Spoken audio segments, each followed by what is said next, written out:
Hi YouTube! So today I am here, well, me and my sister are here to do a special video because we need to get some things off our chest basically. It's a form of therapy, okay? So, and it's free. But anyways, today we're doing a video on being a pastor's kid, or specifically in our cases, being a pastor's daughter.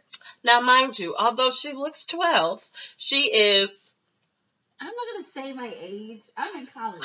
okay, she's in college, and let's just say I'm in my mid-20s, okay? Not 30. Okay, but anywho, so we've been dealing with this for quite some time now. So, there's a few subjects and a few things we want to get off of our chest, starting with dealing with or overcoming, overcoming stereotypes. So most people, when they look at pastors' kids or pastors' daughters specifically, they think that there are two assumptions that they make. First assumption. Hi, Lexi. How are you? My name is Antoinette. What is your name? Hi, I'm Lexi. Oh, I just asked you your name. I'm so gullible and naive.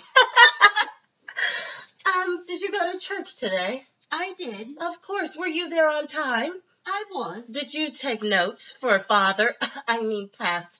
I did. You did? Oh, that's great. You know, I'm thinking of joining the men's ministry. Do you think they'll let me join? I just want to help Father out in every way that I can. You probably could. Okay, great. Hopefully I can put that on the list of ways to get into heaven. Okay, and that is that one. And so if you guys didn't notice, that is the angelic robot, naive, no personality, no nothing. You just do everything for church and you're involved in every single thing and you have absolutely no life or personality and you're not an individual. Okay. And the second assumption is, hey, twerk, twerk, twerk, twerk. Hey, turn up. Hey, what? What? Hey, lady, hey. Did you go to the party on Tuesday? Yes, I did. No, let's go to Tuesday. Oh, you know, Thirsty Thursday. Anywho, and that is the second assumption that people make about pastors' kids, specifically pastors' daughters, would be that you're a wild child, that you are a heathen, that you are just the worst example in the world, and there's no way that you are walking around as if you are perfect or a part of this first family image because you have a past, you have a background, you have skeletons in your closet, and I am going to find it and expose you, okay? I feel strongly about that. Okay.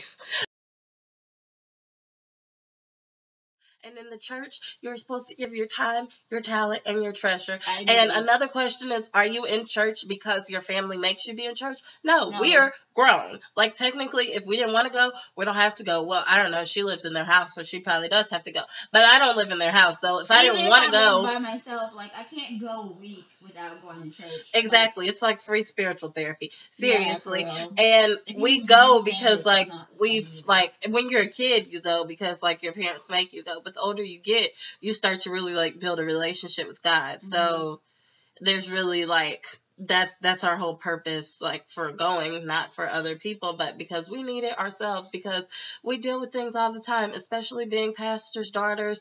And, you know, there's, like, so much that happens with, like, people in the church when you're in the pastor's family, like, the church becomes like a church family. So, like, you honestly really grow to, like, love the people at church. And not just because, like, oh, I'm supposed to love you. No, like, if you work with them in ministry or you see them all the time, you talk to them all the time, you joke with them, you laugh with them, you hug them, you cry with them, all these events, you really get to, like, know them, and you see their families, you watch them grow and their families grow.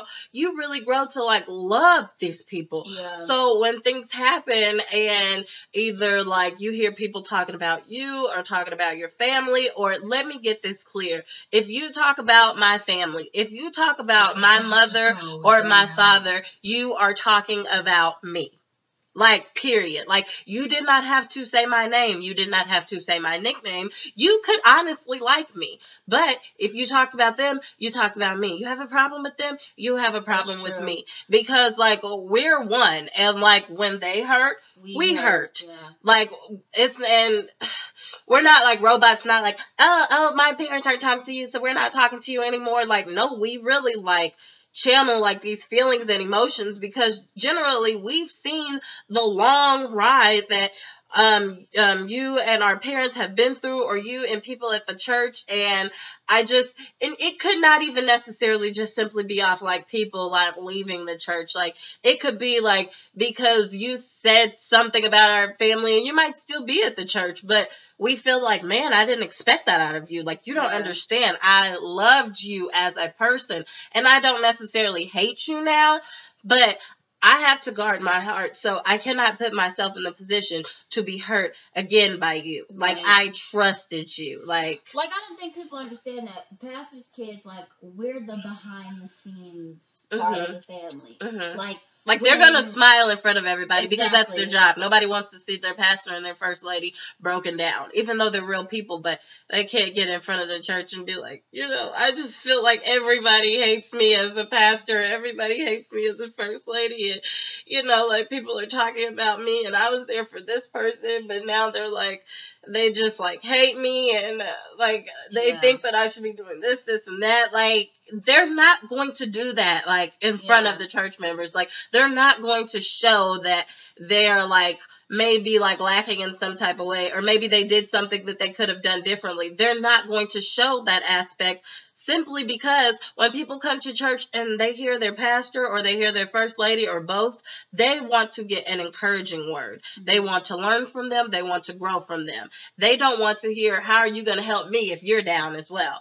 No, which is why, like, they're, like, channeled to God. Like, their relationship with God is so strong because it has to be, because if that was the case, they really would have quit a long time ago. Like, there's things going around Facebook, like memes that say, like, most pastors are, like, depressed, or this many pastors quit a year. Well, I could completely understand why. There's been so many times where I was like, oh God, I couldn't have been a pastor, because you know what? I would have fired everybody. I don't care if they're volunteer people. And I would have been like, deuces, I'm out of here. Let's move to, like, California or something. Like, but they're not going to do that, because this is their passion. And, like, even if other people don't appreciate them, we're there to appreciate them. And we love the people that do appreciate them and that are loyal to them, and that, like, help to make their job just a little bit easier, because sometimes it's emotionally draining on us when we always have to be the support beam. We need some other people to come in and be a base, or if they fall, we know we have a catcher right here, like somebody that's going to give an encouraging word, somebody that's going to say, keep going, you got this, you taught us A, B, and C, and let me give it right back to you, and I'm not going to judge you at it, and I know that you're a human being, and nothing is going to change about the way that I feel about you. I still respect you, and we're going to get past this. We need those people, and we have those people, and we, like, sincerely love and appreciate those people. Like we said earlier, we grow to love people, and there is a part of this in every position you have. There's pros and there's cons, whether you're on a job, whether you're in a relationship or friendship, whatever. Nothing is perfect. There's pros and there's cons. And the con would be, it affects your, like, ability to trust others. Yeah. That is all. It's like, fool me once, shame on you. Fool me twice, shame on me. I'm not about to walk around here being no fool.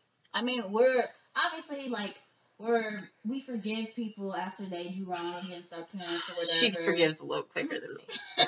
Just being honest. But, like, honestly, we feel such a strong way because our parents are more than just pastors and first ladies on Wednesdays and Sundays, but literally it's a 24/7 thing. So, like, when you're in the hospital at, like, 3 o'clock in the morning, we're the ones that hear about it. So, like, sometimes I'll go with my dad when he's going to the hospital to go check on you, and to think that so many people just kind of, like, whatever, like, about their pastor, like, that's kind of messed up, because he would literally do anything for you. Like, he's praying for you when sometimes he needs to be praying for himself.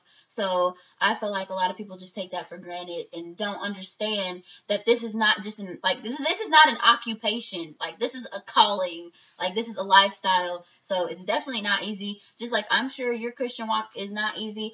Add being in a pastor's family, and come and talk to us. And I mean, honestly, even just from like listening to that, like, a lot of people may not say this, but honestly, being in the pastor's family is something like a calling in itself, because you start to do the work of the ministry unknowingly and voluntarily because you care. Like, you like develop like a heart for people, and you know that that's like your dad's job, but you just want to assist in any way that you can. So like, if we're on social media and we see like somebody stressed out, or somebody's had a family member just passed away, or like somebody's been crying, or they sound emotional or whatever, we like immediately text or call, and we're like, hey, did you see such and such's Facebook or Instagram or whatever? Or, hey, I heard such and such. Hey, can you call them? Or depending on what the situation is, you don't want to call somebody and be like, hey, I heard your dog died, and their dog really didn't die. You like ruin their day. But depending on what it is, like, he will reach out. But like, we're the ones that are like, hey, do this, do that. Like, I want to remind you of this in case you didn't know. And honestly, the majority of the time, like, he knows. But that's like us, like, doing our part to be like assistants, like, or like servants to the kingdom as well, because we're just as concerned. So I'd say it's somewhat of a calling for us too, because I mean, I could go to another city and people know, whether it's through pictures or not, oh, you're the pastor's daughter. Oh, man, they know. So, I mean, that's why not that I necessarily agree with it, but I understand why some pastors' kids just like completely go left. And they just completely say, forget this, I'm done with this, I'm done with the church, I'm done just with like God even, I'm done with people, I just hate everybody and I'm out, I'm bouncing. And then they like move to like another state or something and they go wild, and they never even like tell anybody that they're affiliated with their family, because they don't want to be under the label of pastor's daughter or pastor's kid. I completely understand it, because it's a lot of pressure. You have to learn how to deal with it. You have to see the good in it and see that the good outweighs the bad. And at the end of the day, you might be helping in some type of way to make a difference in somebody's life. There might be people that are looking at you, not saying like you have to be like an upstanding citizen, but there might be something about you that somebody like absolutely loves. Like, people might say, oh, Lexi, I love your makeup. Like, you're an inspiration to me. I want to become a makeup artist. And you didn't even realize you're that influential, but since you're kind of in the spotlight, people are automatically going to look at you. So technically you're helping somebody in some type of way. Somebody might just start a business simply because they see what you're doing. So, you know, there's good, there's bad, and a lot of times we have to vent. But that was the purpose of this video, and we sincerely hope that you heard our heart and that you watched the whole video. And if you didn't, I hope that you paused and you pressed play later. Any closing words? Again, we're sorry that this video is so long, but this is how we feel. You can follow my channel at Lexi Star, and then I have a beauty channel at Lulu M, and you can follow that. You can also hit up my Facebook page, Faces by Lulu, so you can book your appointment. I don't have makeup on today, but I can get you together. And you can also please like, comment, subscribe, reshare this video, and follow me. Have blogs. Mine's lulusland.weebly.com. Mine's is mrsblogaholic.com. We will put all the information below. Okay, see you guys soon. Hopefully we don't have to vent again. Peace.